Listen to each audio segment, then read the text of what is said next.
मैं Vijay Vidrohi all India central council of trade unions Uttar Pradesh का अध्यक्ष हूँ। मैं एक्टू की ओर से प्रदेश के निर्माण मजदूरों, स्कीम वर्कर्स, संविदा और आउटसोर्सिंग कर्मचारियों और विभिन्न हिस्से के मेहनतकश कर्मचारियों और मजदूरों से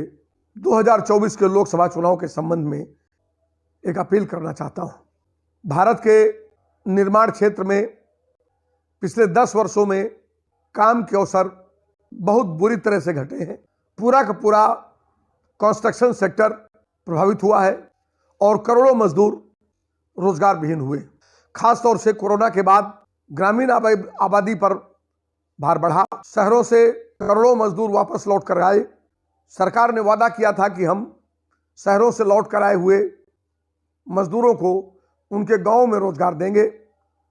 लेकिन रोजगार देने के बजाय मनरेगा के बजट में 13.5% की कटौती करके ग्रामीण क्षेत्र में रोजगार का जो बचा खुचा अवसर था उसे भी समाप्त करने का काम केंद्र की सरकार ने किया। हालात ये हुए कि इजराइल एक युद्धग्रस्त देश है जिस पर फिलिस्तीनी बच्चों, महिलाओं, बूढ़ों, बुजुर्गों, बीमारों और निर्दोष नागरिकों की सामूहिक हत्या का नरसंहार का आरोप है। मानवता के इस दुश्मन के खिलाफ हिंदुस्तान शुरू से अपनी विदेश नीति में दुनिया के उन देशों के साथ खड़ा रहा है जो इजराइल की विस्तारवादी नीति के खिलाफ, उसकी जंग फरोशी के खिलाफ खड़े रहे। भारत सरकार ने हमारे देश के 1 लाख से अधिक श्रमिकों को उस देश में निर्माण के सेक्टर में काम करने के लिए भेजने का निर्णय लिया। All India central council of trade union act 2 ने पूरे देश के अंदर इसके खिलाफ प्रतिवाद किया। उत्तर प्रदेश के 10,000 से भी अधिक मजदूर इजराइल में फंसे हुए हैं। इराक के साथ, ईरान के साथ युद्ध का दूसरा मोर्चा खुल गया है। एक तरफ से लेबनान मार रहा है, दूसरी तरफ से इराक हमला कर रहा है और हमारे मजदूरों की जान का कोई पुरसा हाल नहीं है।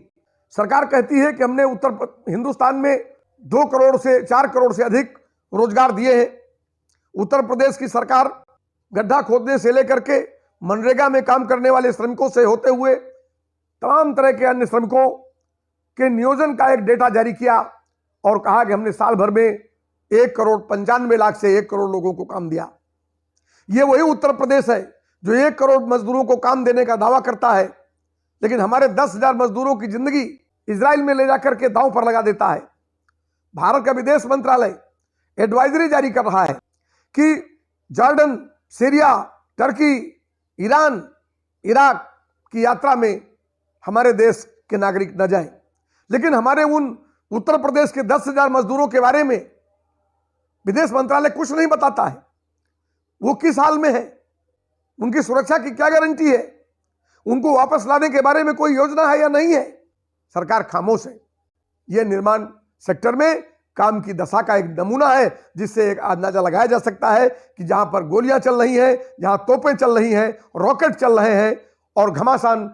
जमीनी और वायु हमले हो रहे हैं, वहां अपने परिवार पालने के लिए, रोटी के लिए, अपना पेट चलाने के लिए हमारे भाइयों को अपनी जान दांव में लगा करके इजराइल जाना पड़ा और इस बेहया सरकार ने एक समझौते के तहत उनके जाने का रास्ता प्रशस्त किया। दूसरी तरफ मनरेगा में 13.5% बजट की कमी से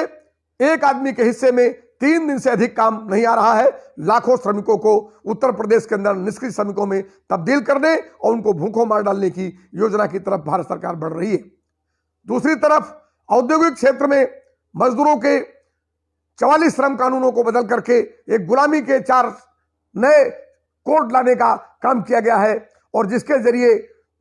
आज अगर आप कहें कि हिंदुस्तान मजदूरों के लिए एक लॉलेस स्टेट, कानून विहीन जंगल राज में तब्दील कर दिया गया है और जिसके अंदर सबसे खतरनाक बात यह है कि वो टर्म एम्प्लॉयमेंट नाम की एक योजना लाए हैं। उस टर्म एम्प्लॉयमेंट में 4 महीने की नौकरी, 4 दिन की नौकरी, 4 साल की नौकरी, 2 साल की नौकरी, जिसमें न कोई सामाजिक सुरक्षा है, न वेतन है, न न्यूनतम वेतन की गारंटी है, न उसमें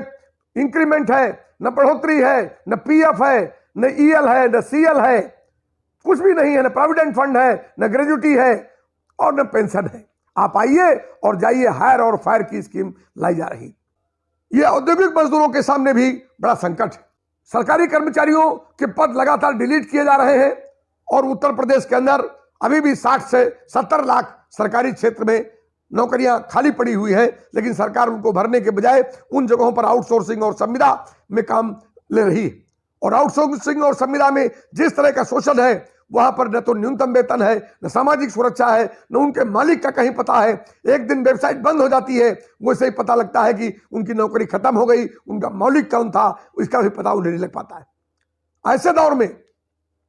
मजदूरों के सामने, कर्मचारियों के सामने, चाहे वो स्वास्थ्य विभाग के संविदा कर्मचारी हो, आउटसोर्सिंग कर्मचारी हो, चाहे वो रोडवेज के संविदा कर्मचारी हो, आउटसोर्सिंग कर्मचारी हो, और चाहे वो दुनिया बिजली के अंदर काम करने वाले हो या दूसरे सेक्टर्स में काम करने वाले लोग हों, उन सब के सामने आज यह निर्णय लेने का वक्त आ गया है कि जिस जालिम भाजपा ने की सरकार ने इन 10 सालों में आदमी से उन्हें जानवर भी नहीं रहने दिया है और इतनी बदतर जिंदगी जीने के लिए मजबूर किया है, उस भाजपा सरकार को उखाड़ कर फेंकने का वक्त आ गया है। तो इस निर्णायक मुकाम में जिसने बिजली के आंदोलन का दमन किया, जिसने आशा वर्कर्स के आंदोलन का दमन किया, जिसने कस्तूरबा के आंदोलन का दमन किया, जिसने उत्तर प्रदेश के अंदर एम्बुलेंस कर्मचारियों के आंदोलन के साथ धोखा किया और 14,000 लोगों को बाहर कर दिया। बिजली में आज भी हजारों लोग बाहर बैठे हुए हैं, संविदा कर्मचारी बाहर बैठे हुए हैं, हजारों हमारे एसडीओ प्रमोशन रोक दिया गया, एक दिन की तनख्वाह रोक दी गई है, उनकी पेंशन रोक दी गई है। ये इतनी जन विरोधी और मजदूर विरोधी और लोकतंत्र विरोधी सरकार को सबक सिखाने का वक्त है। और हम सबसे अपील करते हैं कि उत्तर प्रदेश के अंदर अभी जो शेष 6 चरण का चुनाव है, इसमें हमारे बिजली के कर्मचारी, हमारे जल निगम के कर्मचारी, रोडवेज के कर्मचारी, हमारे विभिन्न शिक्षा संस्थानों के कर्मचारी, हमारे स्वास्थ्य संस्थानों के कर्मचारी, हमारी पीजीआई, हमारा एम्स, हमारा सैफई मेडिकल यूनिवर्सिटी, हमारा एनएचआरएम का पूरा सिस्टम, एनएचएम का सिस्टम, इसके अंदर जो आउटसोर्सिंग और संविदा कर्मचारी, ये सब मिलकर के और सारे स्कीम वर्कर्स मिलकर के, निर्माण मजदूर मिलकर के और मनरेगा मजदूर मिलकर के इस सरकार को सबक सिखाएं और इनको ध्वस्त करते हुए, इनके फांसीवादी सांप्रदायिक विभाजनकारी एजेंडे को ध्वस्त करते हुए अपने वास्तविक सवाल रोटी रोजी, सम्मान, सुरक्षा और एक अस्थायी नौकरी की गारंटी आज को लेकर के आगे बढ़े। इंडिया ब्लॉक के जो भी कैंडिडेट हैं उनको चुनाव जिताएं और एक ऐसे लोकतंत्र पसंद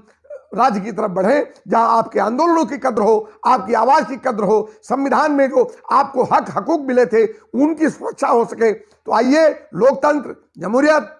अपने संवैधानिक अधिकारों की हिफाजत करते हुए अपने विराट आंदोलनों की तरफ बढ़ें और लोकतांत्रिक प्रक्रिया के साथ ऐसी सरकारों के निर्माण का काम करें जो हमारी आवाज को सुन सके, हम जिन्हें अपनी आवाज सुना सकें। और इसलिए यह एक बहुत निर्णायक वक्त है। 2024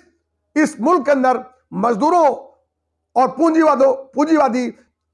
निजाम के बीच एक लड़ाई का युद्ध है और इस युद्ध में एक तरफ अडानी है, अंबानी है, एक तरफ हिंदुस्तान का पूरा कारपोरेट है जो हिंदुस्तान की सारी पूंजी और सारे श्रम की लूट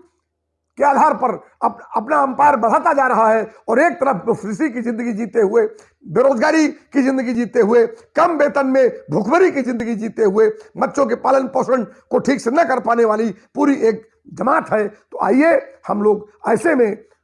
सरकार को, भाजपा सरकार को ध्वस्त करें, उत्तर प्रदेश की जमीन से उखाड़ कर फेंकें और उनका जो नारा है कि 80 में 80 हमारी मजदूर, किसान,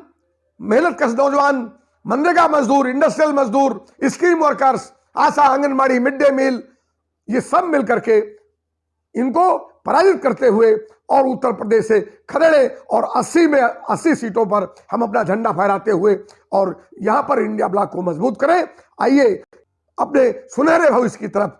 इस अपील पर ध्यान देते हुए एक बार मूल्यांकन करें कि ये जो हिंदू मुसलमान के नाम पर, ये जो हिंदुस्तान पाकिस्तान के नाम पर बरसों से अपनी रोटियां सेकते आए हैं और हमारी रोटी पर मिट्टी डालते आए हैं, हमारे बच्चों की थाली का भात छीनते आए हैं, आज इनसे सत्ता छीन करके अपने लोगों को, अपने जैसे लोगों को, अपने सवालों को आगे बढ़ाने वाले लोगों को बैठाने का वक्त आ गया है। और इसी अपील के साथ जय हिंद, जय भारत, धन्यवाद, इनकलाब जिंदाबाद।